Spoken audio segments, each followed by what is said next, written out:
காணிகள் நிலங்கள் வீடுகளை வந்து கொள்வனவு செய்யல மக்கள் மிகுந்த அவதானத்துடன் மிகுந்த கவனத்துடன் செயற்பட வேண்டும். காணிகள் நிலங்கள் வீடுகளை வந்து கொள்வனவு செய்கிறது எவ்வாறு என்பது இன்றைய காலகட்டத்தில் மிகப்பெரிய ஒரு பேசுபொருளாகி இருக்கிற விடயமாக இருக்குது. அனைவருக்கும் வணக்கம். நான் சட்டத்தரணி தனஞ்சயன். இந்த வீடியோவில் வந்து நாங்கள் பார்க்க போகிற விடயம் காணிகள் நிலங்கள் வீடுகளை வந்து கொள்வனவு செய்யல நாங்கள் என்னென்ன விடயங்களை வந்து கருத்தில் கொள்ளணும் என்று சொல்லி இந்த வீடியோவில் பார்க்க போகிறோம். முதலாவது விடயமாக அந்த குறிப்பிட்ட காணி நிலம் அல்லது வீடு வந்து அமைந்திருக்கிறது ஒரு தனியார் காணியிலே என்ற விடயத்தை வந்து நாங்கள் பரிசோதனை செய்யணும். அதாவது அந்த குறித்த காணியானது அல்லது நிலமானது அல்லது அந்த வீடானது ஒரு தனியார் காணியில் அமைந்திருந்தால் தான் அதை நாங்கள் வந்து கொள்வனவு செய்ய முடியும். மாறாக அது வந்து ஒரு அரச காணியாகவோ அல்லது ஒரு அரசுக்கு சொந்தமான காட்டு பகுதியாகவோ இருந்தால் அந்த நிலத்தை காணியை வந்து நாங்கள் வந்து கொள்வனவு செய்ய முடியாது. இரண்டாவதாக வந்து நாங்கள் குறிப்பிட்ட காணி நிலம் அல்லது வீட்டை வந்து கொள்வனவு செய்யல அது தொடர்பான வரலாற்றை வந்து நாங்கள் வந்து பரிசீலிக்க வேண்டும். உண்மையில வந்து தனியார் காணிகள் தொடர்பான ஒரு பதிவேடு வந்து அந்த காணி எங்க அமைந்திருக்கோ அந்த காணிகளுக்கு சொந்தமான அல்லது அந்த இடத்துல இருக்கிற வந்து காணி பதிவகத்தில் வந்து காணப்படும். உண்மையில நாங்கள் அந்த காணி பதிவகத்தில் வந்து ஒரு ஆவணம் ஒன்றை பெற்றுக்கொள்ள முடியும். அதை வந்து நாங்கள் வந்து ஆங்கிலத்தில் எக்ஸ்ட்ராக்ட் என்று சொல்லுவோம் அல்லது ஹிஸ்டரி என்று சொல்லுவோம். தமிழில் வந்து அதை வரலாற்று தாள் என்று சொல்லுவார்கள் அல்லது தோம்பு என அழைப்பார்கள். உண்மையில அந்த தோம்பை வரலாற்று தாளை நாங்கள் பெற்றுக்கொண்டால் அந்த காணியினுடைய ஹிஸ்டரியை அதாவது அதனுடைய வரலாற்றை பெற்றுக்கொள்ளலாம். அதாவது அது இன்றைக்கு 100 வருடங்களுக்கு முதல் யாரிடம் இருந்தது, 50 வருடங்களுக்கு முதல் யாரிடம் இருந்தது, தற்பொழுது இருக்கின்ற இந்த உரிமையாளருக்கு அந்த காணியானது எவ்வாறு கிடைத்தது என்பது தொடர்பான தகவல்களை வந்து நாங்கள் இந்த எக்ஸ்ட்ராக்ட் அல்லது தோம்ப பார்க்கறதன் ஊடாக வந்து விளங்கிக் கொள்ளக்கூடியதாக இருக்கும். இந்த காணியின் வரலாற்றை அல்லது தோம்பை நீங்கள் பெற்றுக்கொள்ளணும் என்று சொல்லி சொன்னால் உண்மையில ஒரு பிரசித்த நொத்தாரிசு நொட்ரி பப்ளிக் ஒருவருடைய கையொப்பம் மற்றும் அவருடைய சீலோட வந்து ஒரு விண்ணப்பத்தை வந்து நீங்கள் காணி பதிவகத்தில் வந்து சமர்ப்பித்தால் காணி பதிவக உத்தியோகர்களால் உங்களுக்கு அந்த தோம்பு அல்லது எக்ஸ்ட்ராக்ட் வந்து உங்களுக்கு வழங்கப்படும். அநேகமான காணி பதிவகங்களில் ஒரு நாளிலேயே நீங்கள் காலை வந்து அந்த விண்ணப்பத்தை கொடுத்தா மாலை 3 மணிக்கு முதலே வந்து அந்த தோம்பை அல்லது எக்ஸ்ட்ராக்டை வந்து நீங்கள் பெற்றுக்கொள்ளக்கூடியதாக இருக்கும். அடுத்தபடியாக நாங்கள் வந்து உண்மையில் அந்த தோம்பில் அல்லது அந்த ஆதன வரலாற்றில் வந்து இறுதியாக யார் வந்து உரிமையாளராக இருக்கின்றார் என்ற விடயத்தை வந்து நாங்கள் பார்க்கணும். அந்த இறுதி உரிமையாளரின் மீது ஏதாவது ஈடுகள் வைக்கப்பட்டிருக்குதா, கட்டுப்பாடுகள் இருக்குதா, நீதிமன்றத்தில் ஏதாவது வழக்குகள் அந்த காணி தொடர்பாக நடைபெற்று கொண்டிருக்குதா, யாராவது வேறு நபர்கள் குறித்த காணியை வந்து கோருகின்றார்களா போன்ற விடயங்களை வந்து நாங்கள் அந்த ஆதன வரலாற்றை பார்ப்பதன் ஊடாக தெரிந்து கொள்ளக்கூடியதாக இருக்கும். உண்மையில ஒரு காணியானது வேறு யாராவது ஒரு நபரிடம் வந்து ஈடு வைக்கப்பட்டிருந்தால் அல்லது வேறு ஏதாவது வங்கிகளில் அல்லது நிதி கம்பெனிகளில் வந்து ஈடு வைக்கப்பட்டிருந்தால் அந்த காணியை நாங்கள் கொள்வனவு செய்ய முடியாது. அந்த காணி தொடர்பாக ஏதாவது வழக்குகள் இடம்பெற்றுக் கொண்டிருந்தால் அந்த காணியை வந்து நாங்கள் கொள்வனவு செய்ய முடியாது. இப்போ இது போன்ற விடயங்களை வந்து நாங்கள் பார்த்து பரிசீலித்து ஒரு முடிவுக்கு வந்து தான் அந்த காணியை கொள்வனவு செய்வது என்பது தொடர்பான அறுதியும் இறுதியுமான ஒரு முடிவுக்கு வந்து நாங்கள் வர முடியும். உண்மையில வந்து வடக்கு கிழக்கு பகுதிகளில் வந்து அநேகமான மக்கள் வந்து வெளிநாடுகளில் இருக்கணும். அந்த வெளிநாட்டில் இருக்கிற மக்களுக்கும் இலங்கையில் வந்து வடக்கு கிழக்கு பகுதிகளில் அதிகமான காணிகள் இருக்கு. அவ்வாறு இருக்கைகளை வந்து அந்த குறித்த நபர்கள் வந்து இலங்கைக்கு வரைக்குள்ள வந்து அவர்கள் தங்களுடைய காணியை வந்து விற்க முடியும். அவர்கள் கையொப்பமிட்டு தங்களுடைய இடது கை பெருவிரலை இட்டு வந்து அந்த காணிகளை விற்க முடியும். அல்லாத சந்தர்ப்பங்களில் நடைமுறையில் வந்து பவர் ஆஃப் அட்டர்னி அதாவது அட்டர்னி தத்துவம் வழங்குகின்ற ஒரு நடைமுறை காணப்படுது. ஆனால் ஒரு காணியை வந்து நீங்கள் அட்டர்னி தத்துவம் ஊடாக அல்லது பவர் ஆஃப் அட்டர்னி ஊடாக நீங்கள் ஒரு காணியை கொள்வனவு செய்கின்ற போது மிகுந்த கவனத்துடன் மிகுந்த அவதானத்துடன் அந்த காணியை கொள்வனவு செய்ய வேண்டும். இது ஒரு சட்ட ரீதியான வழிமுறையாக இருந்தாலும் குறித்த அட்டர்னி தத்துவம் சரியாக பெறப்பட்டிருக்கின்றதா, குறித்த உரிமையாளர்களிடமிருந்து தான் பெறப்பட்டிருக்கின்றதா, அந்த அட்டர்னி தத்துவத்தில் ஏதாவது மோசடி தொடர்பான விடயங்கள் இருக்குதா, அந்த அட்டர்னி பத்திரம் வந்து சரியாக பதிவு செய்யப்பட்டிருக்கின்றதா போன்ற விடயங்களை வந்து நீங்கள் நன்கு அறிந்துதான் அந்த காணியை கொள்வனவு செய்கிறது தொடர்பான இறுதியான முடிவை வந்து எடுக்க வேண்டும். அடுத்த மிக முக்கியமான விடயம் ஒரு காணி ஒன்றை நாங்கள் வந்து கொள்வனவு செய்யல அந்த காணியினுடைய எக்ஸ்டென்ட் அதாவது எவ்வளவு பிரமாணம் வந்து அந்த காணியில் இருக்குது என்ற தொடர்பான விடயங்களை வந்து நாங்கள் நன்கு அறிந்து கொண்டு அந்த காணியை கொள்வனவு செய்ய வேண்டும். இயலுமானவரை காணியை கொள்வனவு செய்கின்ற போது அந்த காணிக்குரிய நில அளவை படத்தை நாங்கள் பெற்றுக்கொண்டு அந்த காணியை கொள்வனவு செய்கிறது வந்து ஒரு சிறந்த செயற்பாடாக அமையும். காரணம் என்னென்னு சொல்லி சொன்னால் சில நேரங்களில் வந்து ஆதன அட்டவணைகளில் குறிப்பிடப்பட்ட காணியினுடைய அளவை விட குறைந்த அளவான அளவு வந்து ஆக்சுவலாக வந்து உண்மையில் வந்து அந்த காணியில் காணப்படும். அப்போ இது போன்ற விடயங்களை வந்து நாங்கள் கருத்தில் கொண்டு சர்வே பிளான் வந்து பெறக்கூடியதாக இருந்தால் அந்த சர்வே பிளானின் நில அளவை படத்தையும் வந்து பெற்றுக்கொண்டு காணியை கொள்வனவு செய்கிறது தொடர்பான இறுதியான முடிவை வந்து நாங்கள் எடுக்கிறது நல்லா. இவ்வாறாக வந்து நாங்கள் பரிசீலனை செய்து அந்த காணியை வந்து கொள்வனவு செய்வது என்ற முடிவை எடுத்துவிட்டோம் என்று சொல்லி சொன்னால் அந்த காணியை எவ்வாறு கொள்வனவு செய்வது என்பது தொடர்பாக சட்டம் ஏற்பாடு செய்திருக்குது. உண்மையில வந்து இலங்கையின் மோசடி தவிர்ப்பு சட்டத்தினுடைய பிரிவு 2 வந்து சொல்கின்றது, காணிகள், கட்டடங்கள், வீடுகள் தொடர்பான பரிமாற்றங்கள் வந்து எழுத்து மூலம் ஒரு பிரசித்த நொத்தாரிசின் முன்பாக திறத்தவர்களால் கையொப்பமிடப்பட்டு இரு சாட்சிகள் முன்னிலையில் நிறைவேற்றப்பட வேண்டும் என சொல்லி ஏற்பாடு செய்யப்பட்டிருக்குது.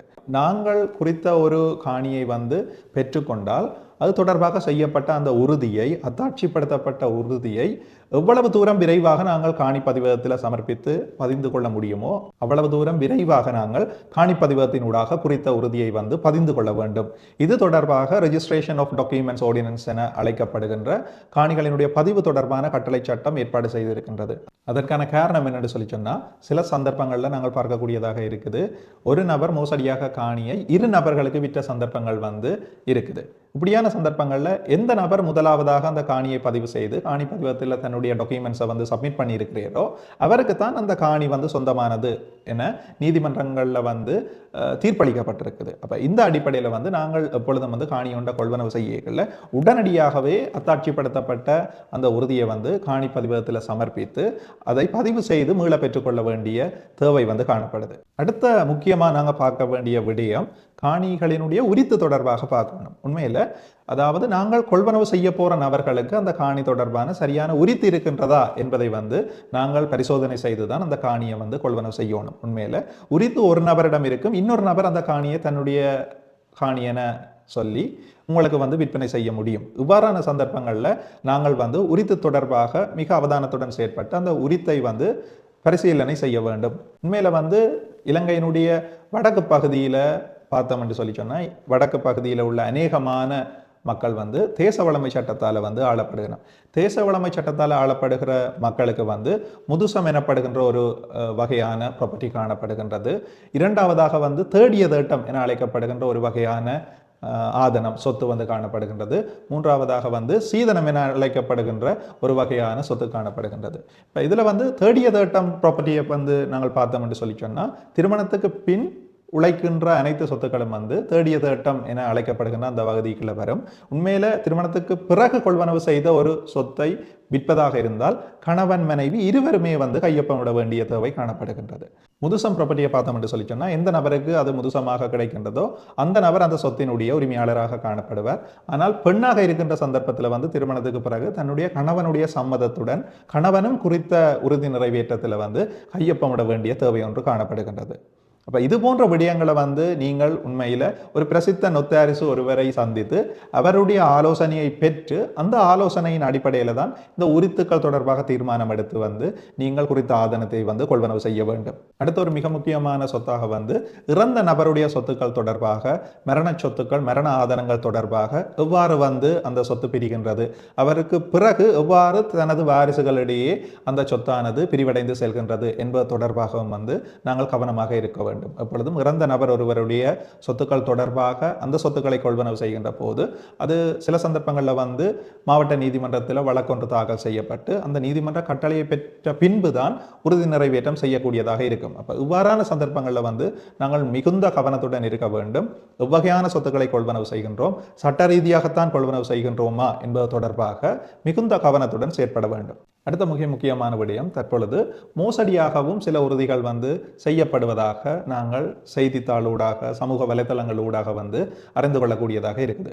உண்மையில் மோசடியான உறுதிகள் என்றது என்னென்னு பார்த்தோம் என்றால், அநேகமான சந்தர்ப்பங்களில் உரிமையாளர் இல்லாத ஒரு நபரால் வந்து குறித்த ஆதனம் வந்து நன்கொடை அளிக்கப்படுவதாகவோ அல்லது விற்கப்பட்டதாகவோ இருக்கும். அப்போ உண்மையில் இது தொடர்பான விடயங்கள் வந்து சட்ட அமுலாக்கம் வந்து தற்பொழுது மிக வந்து கடுமையாக்கப்பட்டிருக்குது. தண்டனை சட்டக்கோவையினுடைய பிரிவு 388 பிரிவு 389 கீழே வந்து தண்டிக்கப்படக்கூடிய குற்றங்களாக இந்த காணி உறுதிகள் தொடர்பான மோசடிகள் வந்து காணப்படுது. தற்பொழுது வந்து இவ்வகையான குற்றங்கள் தொடர்பான சட்ட அமுலாக்கம் வந்து மிக கடுமையாக காணப்படுகின்றது. அப்போ இந்த விடயங்களில் வந்து நாங்கள் கவனமாக இருக்க வேண்டும். உண்மையில் வேறொரு நபருடைய காணியை வந்து எங்களுடைய காணி என கூறி வந்து எந்த ஒரு சந்தர்ப்பத்திலையும் நாங்கள் விற்க முடியாது. இது சட்டப்படி ஒரு குற்றச் செயலாக ஆவண செய்யப்பட்டிருக்குது. அடுத்த ஒரு மிக முக்கியமான விடயம், எப்பொழுதும் நாங்கள் காணிகளை விற்கின்ற போது சந்தை பெறுமதியை குறிப்பிட்டு அந்த காணியை விற்பனை செய்ய வேண்டும். நாங்கள் சில சந்தர்ப்பங்களில் உறுதியினுடைய முத்திரை தீர்வியை குறைத்து செலுத்துவதற்காக சந்தை பெறுமதியை விட குறைவான பெறுமதியை இட்டு அந்த காணியை விற்பனை செய்வதை காணக்கூடியதாக இருக்குது. ஆனால் உண்மையிலே இது ஒரு பிழையான நடைமுறை. அது தொடர்பாக எதிர்காலத்தில் நீதிமன்றத்தில் ஒரு வழக்கு ஏற்பட்டால் உண்மையில் அந்த செலுத்திய பெறுமதியை தான், அந்த உறுதியில் இடப்பட்ட பெறுமதியை தான் நீதிமன்றம் அந்த கொள்வனவு அல்லது விற்பனை தொடர்பான உண்மையான பெறுமதியாக கருதக்கூடிய சந்தர்ப்பங்கள் காணப்படுகிறது. அதுபோல தற்பொழுது நடைமுறைப்படுத்தப்படுகின்ற வரிகள் தொடர்பான பிரச்சனையை நாங்கள் எதிர்கொள்ள வேண்டிய சந்தர்ப்ப சூழ்நிலைகள் ஏற்படும். அப்போ இவ்வாறான விடயங்களை தவிர்க்கணும் என்று சொல்லி சொன்னால், நாங்கள் உண்மையிலே ஒரு உறுதியொன்றை நிறைவேற்றுகின்ற போது சரியான சந்தை பெறுமதியை இட்டு அந்த உறுதியை நிறைவேற்றுவது அனைவருக்கும் நல்லதாக அமையும். ஒவ்வொரு மனிதருடைய தனிப்பட்ட வாழ்க்கையிலையும் காணிகள், நிலங்கள், வீடுகளை கொள்வனவு செய்கிறது மிகப்பெரிய ஒரு விடயமாக இருக்குது. அந்த வகையில் குறிப்பிட்ட விடயத்தை நாங்கள் செய்யக்கல, காணிகள், நிலங்கள், வீடுகளை கொள்வனவு செய்யக்கல சட்டத்தை நன்கறிந்த நபர்களாக சட்ட ரீதியாக அந்த விடயங்களை மேற்கொள்வது எங்களுக்கு எப்பொழுதும் ஒரு நல்ல விடயமாக இருக்கும். எதிர்காலத்தில் எங்களுக்கு வர இருக்கின்ற பிரச்சனைகளையும் நாங்கள் தவிர்த்து கொள்ளக்கூடியதாக இருக்கும். அநேகமான சந்தர்ப்பங்களில் நீங்கள் இப்படியான ஒரு தேவை ஒன்று ஏற்படையக்குள்ள உங்களுக்கு அருகில் இருக்கிற அல்லது உங்களுக்கு தெரிந்த ஒரு பிரசித்த நொத்தாரிசி, நோட்ரி பப்ளிக் ஒருவரை அணுகி அவர் ஊடாக சட்ட ரீதியான ஆலோசனைகளை பெற்று நம்பிக்கையான வகையில் சட்ட ரீதியான வகையில் இந்த காணி பரிமாற்றங்களை செய்து கொள்வது அனைவருக்கும் பயனுள்ளதாக அமையும். காணிகள், நிலங்கள், வீடுகள் தொடர்பான கொள்வனவு சம்பந்தமாக உங்களுக்கு ஏதாவது சந்தேகங்கள் இருந்தால் நீங்கள் அந்த சந்தேகங்களை இந்த வீடியோவினுடைய கமெண்ட் பகுதியில் குறிப்பிடலாம். அது தொடர்பாக நான் அடுத்த வார வீடியோவில் பதிலளிக்கக்கூடியதாக இருக்கும். இந்த வீடியோ யார் யாருக்கு பிரயோசனமாக இருக்குமோ அவர்களுக்கு இந்த வீடியோவை நீங்கள் ஷேர் பண்ணிக்கொள்ளலாம். இது போன்ற வீடியோக்களை தொடர்ச்சியாக நீங்கள் பார்வையிடணும் என்று சொல்லி சொன்னால் இந்த தளத்தை சப்ஸ்கிரைப் பண்ணி கொள்ளலாம். தமிழால் அறிவார்ந்த சமூகம் ஒன்றை உருவாக்குவோம். இப்படிக்கு தனஞ்சயன். நன்றி, வணக்கம்.